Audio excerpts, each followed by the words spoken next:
May isang hangganan o linya sa mundo na hindi tinatawid ng kahit anong hayop. Walang ibon ang lumilipad lampas dito at walang hayop ang nangangahas na sumubok. Pero bakit? Medyo imposible, di ba? Pero mas mind-blowing pa, ang linyang ito ay hindi mo makikita. Wala ito sa mapa, hindi mo ito mahahawakan. Pero sa totoong buhay, sobrang lakas ng epekto nito. Sa video na ito ay baliwang video muna tayo. At alam kong ngayon mo palang ito malalaman. Ito ang The Wallace Line. Isang mahiwagang guhit sa karagatan nasa pagitan ng Bali at Lombok sa bansang Indonesia. 32 kilometro lang ang pagitan ng dalawang isla. Pero sa totoo lang, parang dalawang magkaibang planeta ang magkabilang panig. Sa kanluran ng guhit Asya narito ang mga tigre, elepante at oso. Pero sa silangan, may kangaroo, kokatu at ang mabangis na Komodo dragon. Parang may invisible wall na nagsasabi sa mga hayop, hanggang dyan ka lang. Pero bakit nga ba? Anong meron sa linyang to? Balik tayo sa Bali at Lombok. Kung titigan mo sa mapa, parang isang simpleng strip lang ng dagat ang pagitan nila. Walang matarik na bangin. Walang kakaibang kulay ng tubig. Pero sa kung anong dahilan, parang may kasunduan ng mga hayop na huwag tumawid. Kahit mga ibon na kayang lumipad ng libu-libong kilometro, hindi rin sumusubok. Yung mga turtle na bumabalik sa parehong buhanginan pagkatapos ng daan-daang kilometro ng paglalangoy, wala. Sa Wallace Line parang ayaw talaga nila tumawid. Isipin mo yan, 32 kilometers lang. Kayang-kaya ng kahit anong hayop pero hindi nila ginagawa. Parang may force field na invisible. Bakit? Kahit magkasunog ang buong gubat ng Lombok o tamaan ng 10-meter tsunami, hindi pa rin lilipat ang mga hayop sa kabilang isla. Kahit ang mga bayawak, mga ibon o ahas, walang tumatawid. Ang paniki lang daw ang nakakatawid minsan-minsan. At yun pa ay bihirang-bihira. Pero teka, hindi lang ito simpleng dagat. Ang Wallace Line ay parang guhit na naghihiwalay sa dalawang magkaibang mundo. Asia sa isang panig, Australia sa kabila. Kahit magkalapit parang milya-milya ang pagitan ng kanilang kalikasan. Saan nga ba nagsimula ang misteryong ito? Balik tayo sa kasaysayan. Noong taong 1521, may isang lalaking kasama ni Magellan sa ekspedisyon, si Antonio Pigafetta. Napansin niya na magkaiba ang mga halaman at hayop sa Pilipinas at sa Molucas, kahit magkalapit lang ang mga ito. Sinulat niya ito sa kanyang journal pero hindi gaanong pinansin, hanggang sa dumating ang 19th century.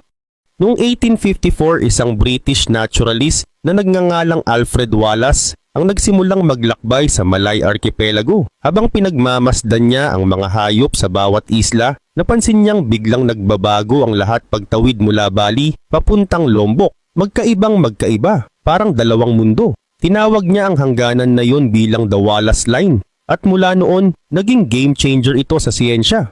Sa loob ng 8 years, nakolekta ni Wallace ang higit sa 125,000 specimens ng hayop, halaman, ibon at insekto. Mula roon nabuo ang ideya na kahit sobrang lapit ng dalawang isla, may natural barrier sa pagitan nila na hindi kayang lagpasan ng karamihan sa mga species. At yan ang dahilan kung bakit sobrang magkaiba ang wildlife ng Bali at Lombok, na para bang may pader ng kalikasan na naghihiwalay sa kanila. Pero hanggang ngayon, nananatiling palaisipan. Paano nga ba naging ganito kalakas ang epekto ng isang linya na wala naman sa mapa? At bakit kahit may kakayahan silang tumawid, pinipili ng mga hayop na huwag? Alam mo ba, si Alfred Wallace, ang taong tumuklas sa mahiwagang guhit na yon, ay nakipagpalitan pa ng ideya kay Charles Darwin. Oo, ang Charles Darwin. At sa totoo lang, ilang mga obserbasyon ni Wallace ang naging pundasyon ng theory of evolution. Pero kahit gaano siya katalino, hindi pa rin niya lubusang naunawaan ang misteryong bumabalot sa Wallace Line. Para maintindihan natin ito, kailangan nating balikan ang napakalayong nakaraan. Panahong sobrang iba pa ang itsura ng mundo. Milyon-milyong taon na ang nakalipas, ang lahat ng kalupaan sa mundo ay magkakabit. Iisang supercontinent ang umiiral noon. Pangaea ang tawag dito. Sa panahong yon parang walang hadlang sa migrasyon ng mga hayop. Kahit ang pinakamalaki sa kanila, gaya ng mga dinosaur, malayang nakakagala mula dulo hanggang dulo ng kontinente. Wala pang mga karagatang naghihiwalay sa mga lupa, kaya walang balakid sa pagkalat ng mga species. Pero tulad ng lahat ng bagay sa kalikasan, hindi ito nagtagal. Dumating ang panahong ang Pangaea ay napilitang maghiwa-hiwalay. Pero hindi ito sumpa o aksidente. Merong lohikal na paliwanag. Ang mga kontinente natin ay nakapatong sa malalaking blok ng bato na tinatawag na tectonic plates. At mula pa noon hanggang ngayon hindi yan tumitigil sa paggalaw. Bawat segundo, bawat taon may gumagalaw. Paano nangyayari yon? Galing sa kailaliman ng mundo, may mainit na magma na umaakyat at tinutulak ang mga plate palayo sa isa't isa. Halimbawa, ang North American plate at ang Eurasian plate, unti-unti pa ring naghihiwalay hanggang ngayon. Mabagal lang, parang ilang sentimetro kada taon. Pero sa tagal ng panahon nagkakaroon ito ng malaking epekto. At dahil sa tulak-tulak na yan nagkawatak-watak ang pangaiya. Parang jigsaw puzzle na pinaghati-hati at tinangay ng alon. Ang mga dating landas ng hayop biglang naging mga karagatan at bulubunduking imposible ng tawirin. Nagsimula ang isolation. At dito nagsimula rin ang magkakaibang version ng evolution. Bawat nakahiwalay na lupa, naging parang incubator ng sarili nitong wildlife. At dahil nagbago rin ang klima habang gumagalaw ang mga kontinente, napilitan ang mga hayop na mag-adapt sa bagong mga kondisyon. Ang resulta, isang planetang may sari-sariling klase ng kalikasan sa bawat sulok. Pero kung meron mang bahagi ng mundo kung saan kitang-kita ang epekto ng paghihiwalay na yan, ito ay sa Southeast Asia. Partikular sa mga rehiyon ng Sunda at Sahul. Noong panahon pa ng mga sinaunang yelo, ang Sunda ay bahagi ng Asya, habang ang Sahul naman ay konektado sa Australia. Noon may mga lupang nagdurugtong sa kanila, parang natural bridge para sa mga hayop at halaman. Pero nang natunaw ang mga yelo, tumaas ang level ng dagat, nalubog ang mga tulay na yon.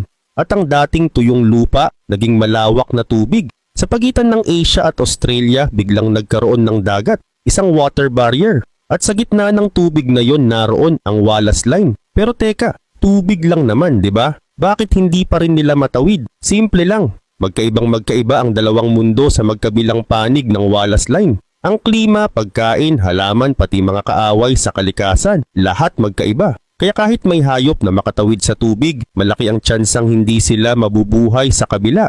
Hindi sila sanay. Hindi sila makaka-adapt. Isang ibon man o butiki, kahit makalipad o makalangoy sila, ang mundo sa kabilang panig ay hindi para sa kanila. Parang may unsaid rule ang kalikasan. Dito ka lang, hindi ka bagay doon. At kahit mukhang logical ang paliwanag na yan ngayon, noong una itong natuklasan, hindi ito agad pinaniwalaan. In fact, isang dekada pa ang lumipas bago tinanggap ng siyensya ang ideya ni Wallace. Marahil dahil sobrang advanced ng pag-iisip niya noong panahon na yun. Lumipas ang mga taon at noong 1960s, unti-unting tinanggap ng scientific community ang ideya ni Wallace. Mula noon tinawag na talaga itong The Wallace Line sa mga libro, mapa at research. May isa pang sorpresa na gumulantang sa mundo ng siyensya. Ang Wallace Line pala, hindi lang iisa. Ito ngayon ang twist, hindi pala siya nag-iisa. Ang Wallace Line, bagamat iconic, ay isa lang sa ilang mahiwagang hangganan ng kalikasan na unti-unting nadidiskubre ng siyensya. Isang German scientist na si Max Weber ang nakakita ng isa pang invisible boundary. At hindi ito nasa kabilang dulo ng mundo. Nasa Indonesia rin. Saan pa nga ba? Malapit lang sa mismong Wallace Line. Ang pangalan, Weber Line. Tama, ipinangalan sa kanya. Isa itong mas pinong version ng Wallace Line. Pareho nitong hinahati ang mundo ng Asian fauna at Australian wildlife, pero medyo mas silangan ito. Ayon sa mga pag-aaral, ang Weber Line ay mas tumpak daw na guhit ng balanse. Isang linya kung saan nagtatapos ang natural na impluensya ng Asia at nagsisimula ang dominasyon ng Australia, lalo na pagdating sa mga mammals at vertebrates sa lupa. Pero hindi dyan natatapos ang kwento. Meron pang isa, mas malayo sa silangan may isa pang hangganan. Ang tinatawag na Lydecker Line, ipinangalan sa English biologist na si Richard Lydecker. Ang linya na ito ang nagsisilbing final frontier. Dito tuluyang nagtatapos ang distribusyon ng mga hayop mula sa Australia.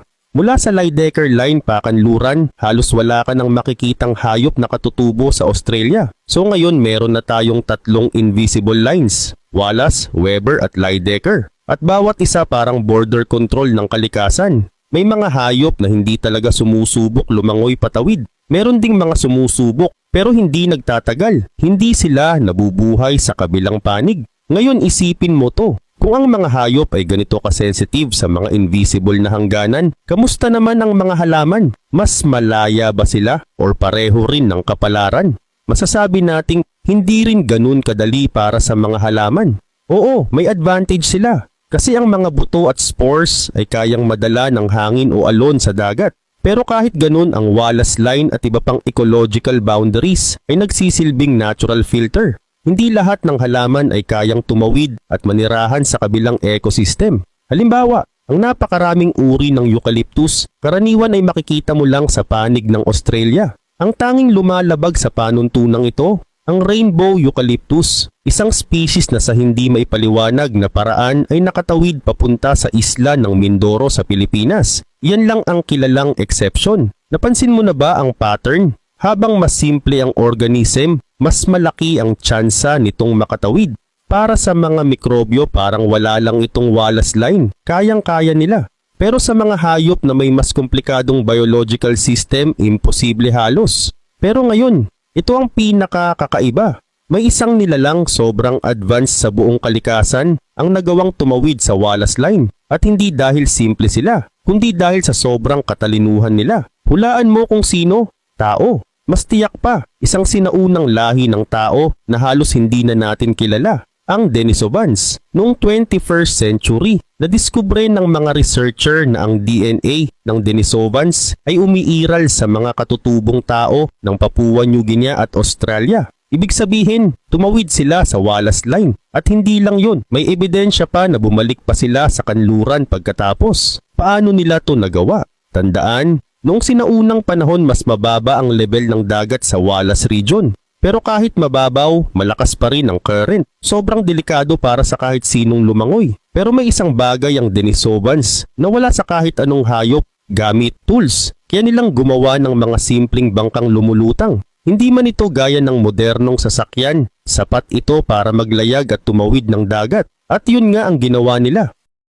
Tumawid ang mga Denisovans tumira sa silangang bahagi ng Malay Archipelago. Pero pagkatapos ng ilang henerasyon, nawala sila. Hindi na sila nasundan ng mga archaeological record. Pero ang DNA nila nananatiling bakas sa mga taong naninirahan sa Australia, New Guinea at mga karatig isla sa silangan ng Wallace Line. Samantalang sa mainland Asia, halos wala kang makikitang bakas ng Denisovan DNA. Nakapagtataka ito, lalo na't ang unang fossil ng Denisovans ay natagpuan pa nga sa Siberia. Paano yun nangyari? Ayon sa ilang mga teorya, isang maliit lang na grupo ng Denisovans ang nakatawid. Nakatira sila sa Australia at doon sila nakihalubilo sa mga ninuno ng modernong tao, Homo sapiens. Doon na naghalo ang kanilang dugo. Kaya hanggang ngayon ang genes ng Denisovans nakikita lang sa silangan ng Wallace Line. Pero may problema, wala pang nakikitang totoong fossil ng Denisovans sa Oceania. Kaya hanggang ngayon mainit pa rin ang debate sa siyensya. May mga naniniwalang dumaan lang saglit ang Denisovans pero natabunan agad sila ng panibagong alon ng mga Homo sapiens. Ibig sabihin, maaaring nandoon sila pero hindi sila nagtagal. Hanggang ngayon walang konkretong kasunduan ng mga eksperto. Ang misteryo ay nananatiling nakabukas.